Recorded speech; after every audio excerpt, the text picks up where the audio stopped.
Hello મિત્રો, કેમ છો તમે બધા? આઈ હોપ તમે બધા મજામાં હશો. તો આજની આપણી રેસીપી છે ભરેલા ગુંદાનું અથાણું બનાવીશું.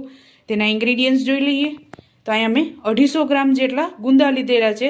આ રીતે મોટા આવે તેવા ગુંદા આપણે લેવાના છે ને એકદમ કડક હોય તેવા જ ગુંદા આપણે લેવાના છે. તો આ મેં 250 ગ્રામ જેટલા ગુંદા લીધેલા છે. તમારે ઘરમાં જેટલા મેમ્બર હોય તેટલું આપણે અથાણું બનાવીશું. ને આને તમે આખું વર્ષ કઈ રીતે સ્ટોર કરવું તે પણ હું તમને બતાવીશ. ત્યારબાદ 1 નંગ કેરી લીધેલી છે. આમાં કેરી એડ કરવી ખૂબ જ જરૂરી છે. ખટાશ તો આપણે જોઈએ તો જ આપણે આખું વર્ષ આને સ્ટોર કરી શકશું. તો આપણે 1 નંગ જેટલી કેરી લીધેલી છે. આ અંદાજે 250 ગ્રામ જેટલી 1 નંગ કાચી કેરી લીધેલી છે. તે પણ આપણે એકદમ કડક લેવાની છે. ત્યારબાદ 1 ચમચી હળદર અને મીઠું લીધેલું છે. આપણે આને હળદર મીઠાવાળા 8 કલાક માટે બોરીને રાખી દઈશું. ત્યારબાદ આમાં ભરવાનો મસાલો તૈયાર કરીશું. કમસે કમ આને 8 કલાક માટે આપણે હળદર અને મીઠામાં પલાળી લેવાના છે. તો ચાલો રેસીપી સ્ટાર્ટ કરીએ. સૌપ્રથમ આપણે ગુંદામાંથી ઠળિયા કાઢી લેશું બધાય.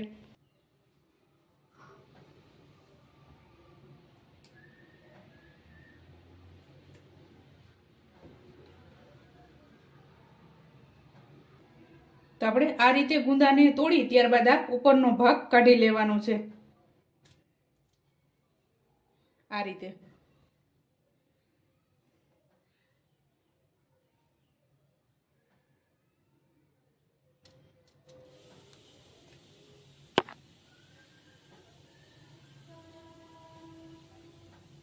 આપણે ભાગ કાઢી લેશું. ઉપરનો ભાગ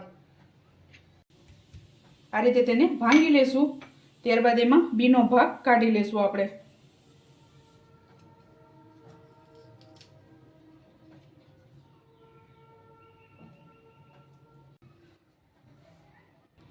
તો આપણે આ રીતે ગુંદામાંથી બધા બી કાઢી લીધા છે. આપણે હળદર અને મીઠું આમાં અંદર ભરી લેશું, જેથી આપણે આખું વરસ ગુંદા આપણા એકદમ સરસ કડક જ રહેશે. તો અહીંયા આપણે એક બાઉલ લઈ લીધું છે. તેમાં આપણે મીઠું એડ કરશું.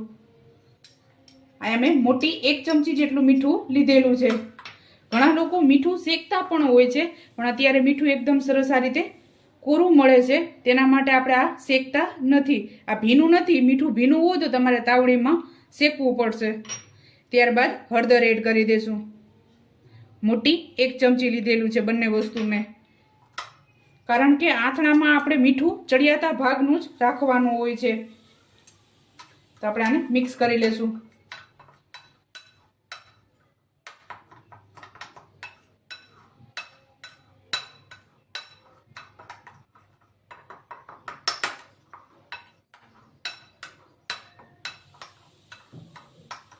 અને અહીંયા આપણે કેરીનું કટિંગ કરી લઈશું.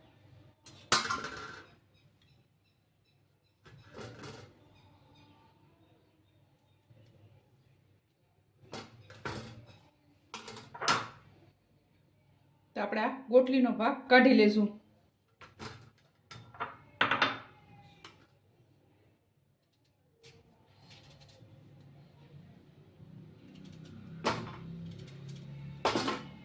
આ રીતે આપણે મોટા જ કટકા રાખશું.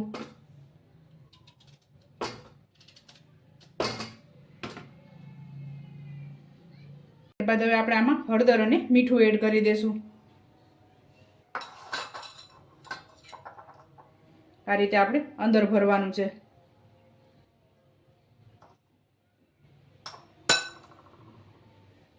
આ રીતે આપણે અંદર ભરી લેશું હળદર અને મીઠું.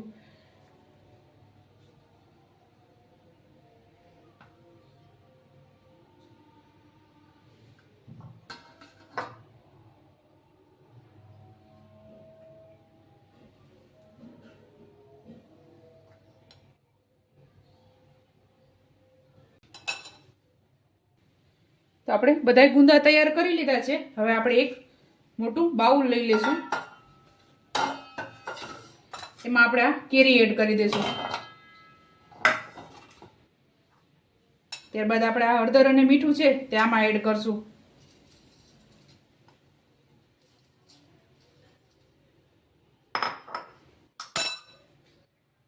ત્યારબાદ આને મિક્સ કરી લેશું. અગાઉ તમે કોઈ પણ કેરીના અથાણા આ રીતે હળદર અને મીઠામાં પલાળેલું પાણી તૈયાર હોય તે પણ તમે આમાં એડ કરી શકો છો, નકર આપણે આમાંથી તો પાણી છૂટશે જ. આ તો અગાઉ તમે બનાવીને પાણી રાખેલું હોય તે પણ તમે આમાં એડ કરી શકો છો. ટેસ્ટ એકદમ સરસ આવે છે. ત્યારબાદ આ ગુંદા એડ કરશું. હજી આપણે થોડુંક એડ કરશું આમાં.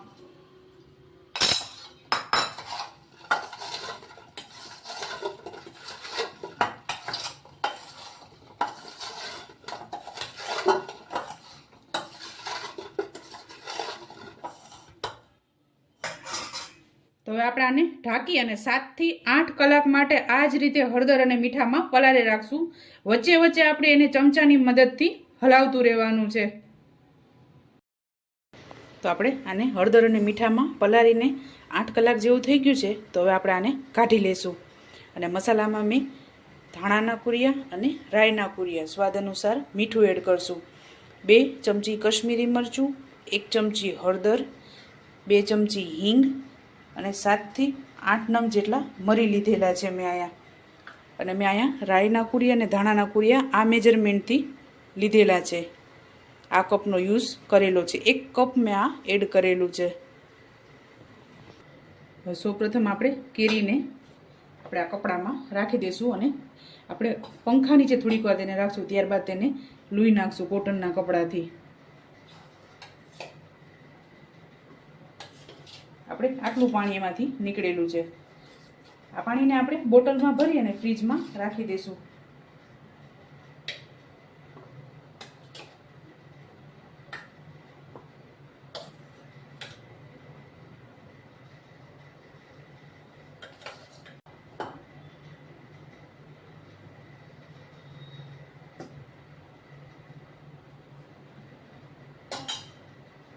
તો આપણે આને પંખા નીચે રાખી દઈશું. મસાલો આપણો વઘારશું, મસાલો ઠંડો થશે ત્યાં સુધી આને આપણે પંખા નીચે જ રાખીશું. કમસે કમ 1 કલાક માટે પંખા નીચે આ રીતે રાખી દઈશું. ત્યારબાદ આપણે આ ચાયણીમાં ગુંદાને કાઢી લેશું, જેથી તેમાંથી બધું પાણી નીકળી જાય.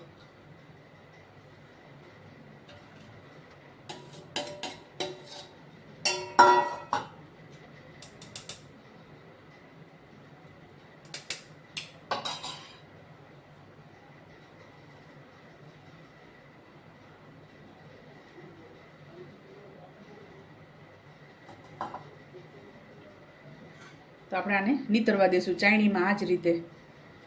ત્યારબાદ મેં અહીંયા સિંગ તેલને ગરમ મૂકી દીધું છે. આપણે કોઈ પણ અથાણું બનાવીએ તો એમાં આપણે સિંગ તેલનો જ યુઝ કરવાનો છે. તો મેં એને ગરમ મૂકી દીધું છે. તેલ આપણું એકદમ ધુવાણા નીકળે તેટલું તેલ આમાં ગરમ કરવાનું રાખવાનું છે.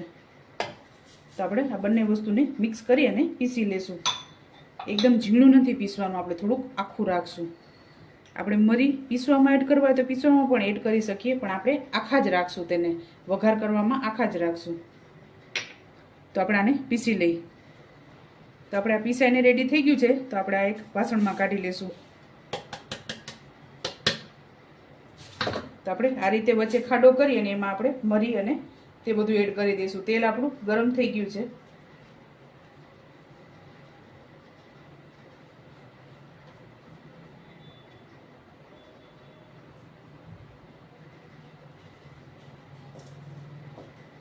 આ રીતે આપણે વચ્ચે ખાડો કરી લેવાનો છે.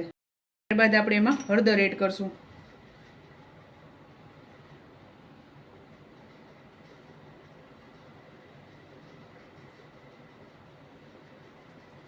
અને હિંગ એડ કરી દઈશું.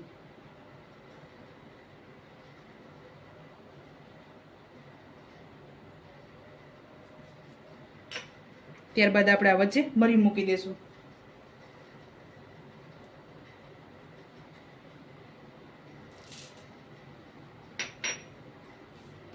આ રીતે આપણે કરી અને વચ્ચે મરી રાખી દેવાના છે. તો આપણે આ બધું વસ્તુ તૈયાર થઈ ગઈ છે. મરચું એક આપણે થોડુંક ઠંડો થશે મસાલો, ત્યારબાદ આપણે મરચું એડ કરશું. ગરમ તેલમાં તમે મરચું એડ કરશો તો તેનું કશ્મીરી મરચું જ લીધેલું છે. તો આપણે ગરમ તેલમાં એડ કરશું તો તેનો કલર જે જોઈ છે એ નહીં આવે, કલર આપણે બળી જશે. તેના માટે થોડુંક ઠંડુ થશે ત્યારબાદ આપણે કશ્મીરી મરચું આમાં એડ કરી દઈશું. તો આપણે આ રીતે એક છીપું લઈ લીધું છે. તો હવે આપણે આમાં વઘાર કરી લઈશું મસાલાનો. તો હવે આપણે આમાં સિંગ તેલ ગરમ કરેલું છે તે એડ કરી દઈશું. થોડુંક આપણે આમાં એડ કરશું. પછી આપણે આને ઢાંકી દઈશું 2 મિનિટ માટે. ત્યારબાદ આપણે બધું તેલ એડ કરશું. તો આપણે 2 મિનિટ જેવું થયું છે તો આને જોઈ લઈશું. તો આપણે આને મિક્સ કરી લઈશું.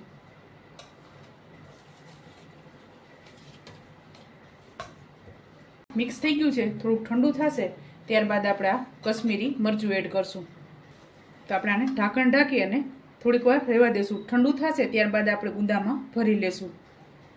આપણો મસાલો ઠંડો થઈ ગયો છે. તો હવે એમાં આપણે મરચું એડ કરશું. આ રીતે આપણે મસાલો કરવાનો છે. તો આપણે એમાં કશ્મીરી મરચું એડ કરી દઈશું અને સ્વાદ અનુસાર મીઠું એડ કરવાનું છે.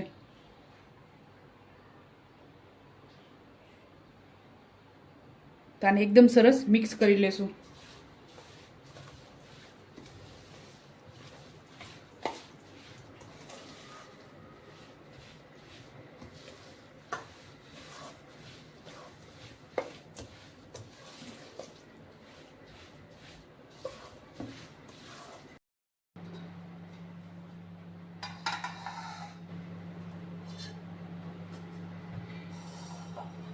તો આપણે અહીંયા ગુંદા અને કેરી બંને વસ્તુ તૈયાર થઈ ગઈ છે.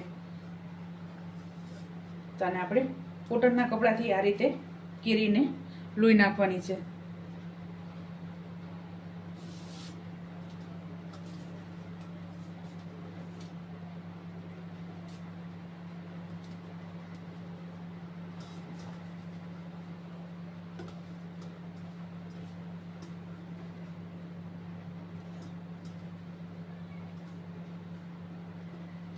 આ રીતે આપણે કેરીને કોટનના કપડાથી કોરી કરી લેવાની છે.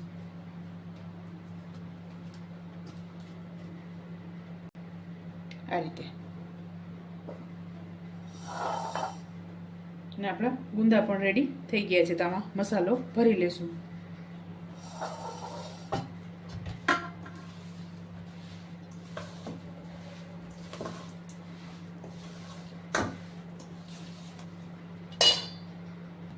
તો આપણે મસાલો તૈયાર થઈ ગયો છે. હવે ગુંદામાં આપણે ભરી લેશું.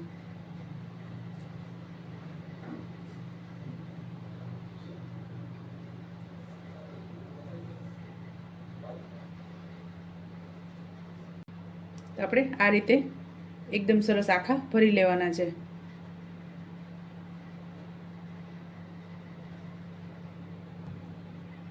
તો આપણે આ રીતે બધા ગુંદા ભરી લીધા છે. એકદમ મસાલાથી કોટ થઈ જાય તેવા આપણે ભરવાના છે. ત્યારબાદ આપણે આ મસાલામાં કેરી એડ કરી દઈશું.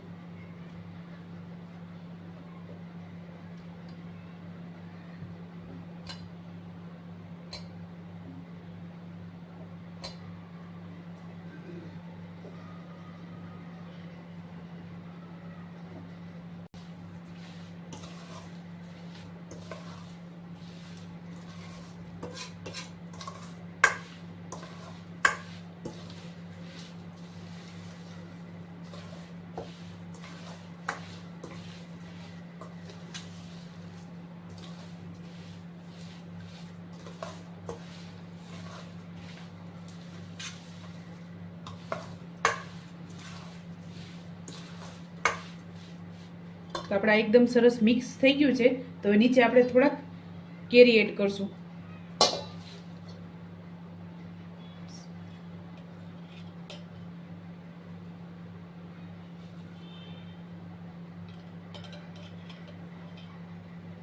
આ રીતે આપણે નીચે એડ કરી દેવાની છે કેરી બધી. તો હવે આપણે આમાં ગુંદા ઉપર ગોઠવી દઈશું.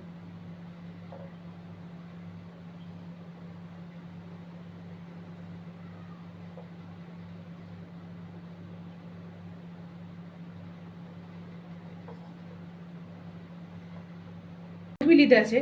હવે આપણે આ મસાલામાં થોડાક તેલ એડ કરશું.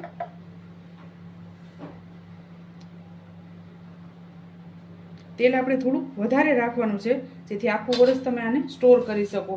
હજી આપણે બરણીમાં થોડુંક તેલ એડ કરશું.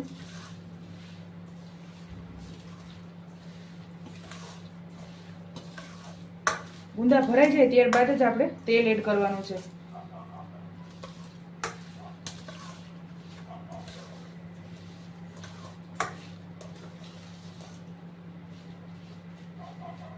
હવે આપણે આ બરણીમાં ભરી લઈશું.